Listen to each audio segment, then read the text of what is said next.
the happiest thing that I've bought in a long time. And this utterly changed my game when I was running gun filming a giant corporate shoot this summer. Tripping out 'cause I shut the lights out.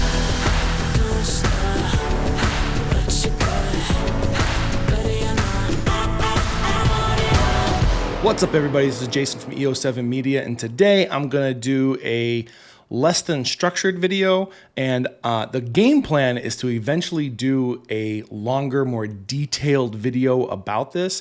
But a buddy of mine was asking about the monitor that I use, and I wanted to give him some suggestions because it's not just the monitor that comes into play. And I decided that since we're gonna be talking about the monitor, I might as well go over everything that makes my rig the happiest thing that I've bought in a long time. And this utterly changed my game when I was running gun filming a giant corporate shoot this summer. So I'm gonna go over everything on my rig really quickly, and the links are gonna be down below just to make it a lot easier. And I'm not affiliated by any of these, especially Small Rig. You will notice I bought a lot of Small Rig parts for this. So let's dive in. So again, I'm going to be doing a much longer, more detailed version of this video later on once I have a little bit of time, but I wanted to get this over to my buddy today so he had something to go with. And literally there's a deal going on today that I didn't want him to pass up if he could jump on it. Ooh, you see my cool cat shirt. I look so chubby. This is better than me holding it up. First and foremost, we're gonna talk about the monitor. This is the Atomos Ninja 5. If you've looked online for monitors, you've probably heard everybody and their brother talk about this monitor. And I was very against it because it was like $700 and I didn't want to spend $700. And I thought that was like really, really insane. Especially when my last monitor was like $300 and it was a small HD and it did everything I wanted it to do, but it fell. Anyway, so this is the Atomos Ninja 5. And of course, it's not in focus because, why would it be? So the cool thing about this monitor is it's built like a tank. Like, it's not built cheaply. It's great. It's got an intense amount of internal aspects. Like, this is dumb. I'm just going to show you. Like, the only thing I don't like about this monitor is it can get a little bit loud, and that's kind of surprising for what it is. So on here, you have just a metric ton of different things you can do. You can do focus peaking on here. You can do false color. You can do your histogram, which I'm finding out is dramatically important. You can do your scopes. Like most monitors, you can apply a LUT, aspect ratio bars, so you can edit better. You can do de-squeezing on here. It's really incredible, and you can do a ton more. And then up here is all your like recording options and media options. And like, there's so much you can do with here. And it really took me a little bit of time to kind of figure out what everything was.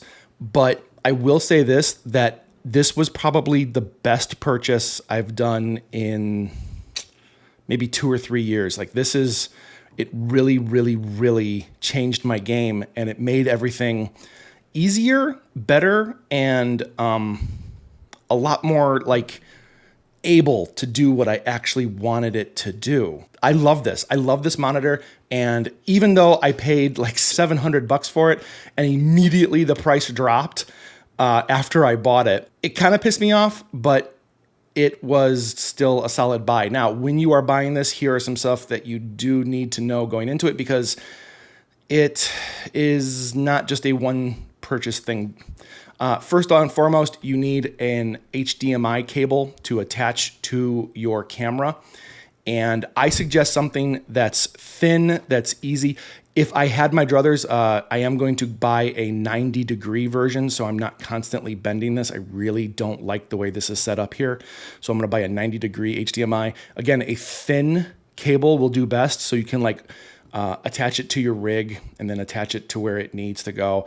The less cables you have everywhere, the better. The other thing that's really, really important, and I think I'm gonna say their name a lot, is this is the Small Rig monitor mount. I'm not sure which one. I will have the exact link down in the description below. Reviews were good, and I love small rigs, so I bought it. But the handle I bought, which is also a small rig, comes with a safety lock on top. So when I do unscrew this, which is actually really hard to unscrew, it actually takes a lot of effort to unscrew this.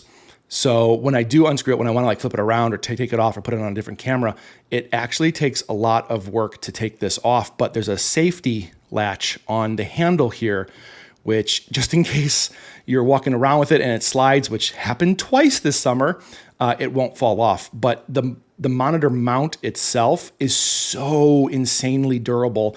And what I really like about it is when I'm going handheld like this, and I need to switch it, I can just like tilt it down so I can go low, I can tilt it up, and it never loosens. You know, it never gets loose to the point where I feel like the more I do this, the looser it gets. That's not the case. It actually feels very secure. You will get inside the box of the Atmos Ninja, you will get the battery eliminator, which is right here, so you don't need to put a battery on, because I'll tell you right now, these take the L series Sony batteries, and those batteries, I don't care who tells you what, the batteries maybe last 20 to 30 minutes.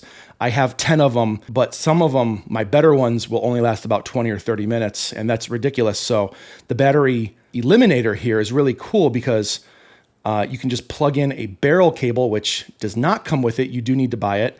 And then I just made it into my rig, which is all powered by a V-mount battery back here.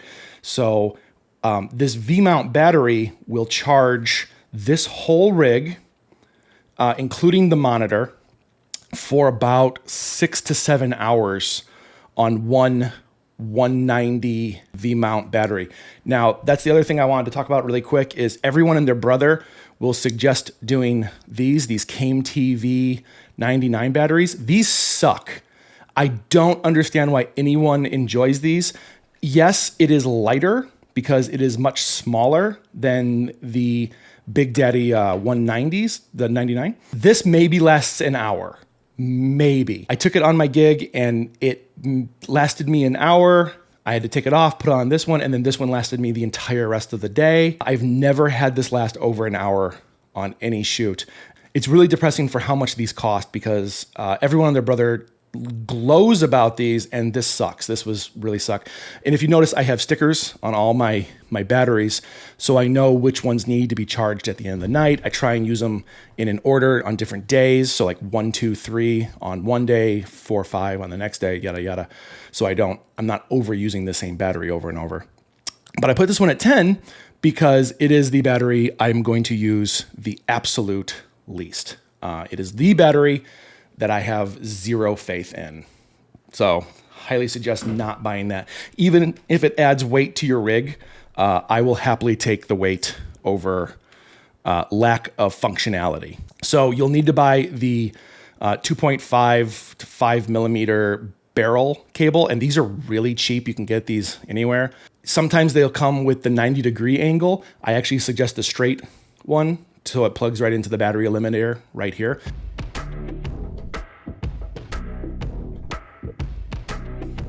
The other thing about the monitor that you do need to know is it'll come with this right here, and I'm just going to take this out. This is the SSD recorder caddy. Now, this is just a piece of plastic that I had to buy an SSD drive to put inside.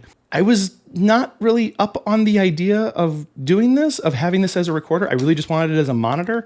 But when I started using it as a recorder, it saved my life multiple times. So literally you can just hit right here and it starts recording internally, or you can set up your camera so it records via HDMI. And the SSD, I do suggest the link I have below, get a very fast card because the size files on these of the internal recorder is insanely large. It's so big.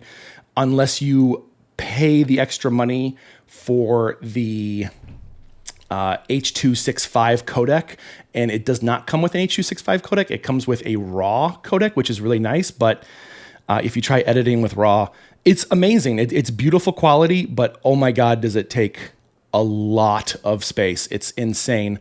On half a day shoot, we ran out of room almost immediately on a 1 terabyte card. So I had to go home and buy the H.265 codec, which was so worth it. It sounds ridiculous for $100 just to buy a recording codec, but it was absolutely worth it, and I would suggest doing it. So this is the Atomos Ninja 5 monitor and everything that you need to go along with it. Now, attached to this, we talked about the monitor mount here, but really important that I didn't really think about at first. Having the handle here is really nice, so I can just hold my entire rig like this. And I bought some Velcro strips, which really was like the winner of the summer. And then make sure you get a good cage too. My cage is small rig, as you can see right here. Basically everything on here is small rig, including this handle right here. I love this handle because it actually fits my hand and I can hold the whole rig like this and it doesn't really bother me that much. But it comes with 2 screws. I'm really good at knowing words, guys. But it comes with 2 screws here that I have to unlatch. And what's really cool about small rig is on the bottom of their stuff, like you can see right here, there is a hole on the bottom there, and that is where you store the Allen wrench, and it's magnetic, so it won't fall out. And you can check right here on this handle, there's another Allen wrench right here that I can take out and use as well. And I'm using that all the time. So this handle is really great, and it's got a cold shoe mount on top. So I have my microphone. And then eventually throughout the year, I was realizing it was really a pain to be shooting, like this, and then hit record and then go back and, like this. So I bought this handle, which I absolutely love, and I did not like the price of it, and I don't like the wood. If I had the option to go polymer and this rubber here, I would rather have the metal and polymer because when my hand gets sweaty, this gets really slippery. But my favorite part about this handle is this little hook right here because it literally like hooks right there. So I can hold this, and then I don't know whose hand is big enough to hit this with a thumb. But, as you're shooting like this, obviously it is not very big. It's a very small handle. So my pinky has nowhere to go unless I shoot like this, which I'm scared to because I don't want to accidentally hit pause while I'm recording. So what I do is I hold it like this. So this isn't really doing anything, but I'll shoot and then I'll go to here. I'll shoot, go to here, which is really nice. And this has saved my ass so many times when I needed to shoot something very fast. Not only on the corporate gig, but on weddings when I'm just kind of floating around and I see something happening, I'm like, boom. I don't have to go over here and click go. I'm just boom, go, boom, boom.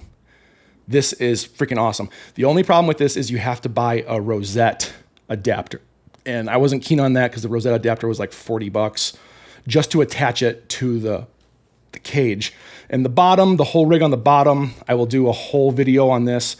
It allows me to have a quick release here with rails to attach to a Swiss plate, to attach to a V-mount battery, which again, I advise you to get the 190, not that cheap CAME 99 crap. This is crap. If you're gonna learn anything today, this is crap. This monitor and this monitor mount, absolutely worth it. All right, I hope that helped. I know there's a metric ton of stuff I did not go over with this, but I did wanna go over the big daddy decisions on this, especially the monitor mount. I started writing an email to my friend and I was like, it's gonna be way easier just to explain this visually. So I hope this helps. I'm gonna be doing a much more deeper dive into all this. And actually I did an unboxing of almost all of these parts. And I gave my predictive thoughts on everything. And I will give an end of the monster project thoughts on everything I bought, from the rosette, from the handle to the mount, to a cooler, to head coolers, to shirts that I bought online because I wanted something to wear that was kind of nice but still breathable, and lots of other stuff is in the pipeline. Stay tuned, lots coming your way. Have a great day, guys. Remember to be better and do something awesome today.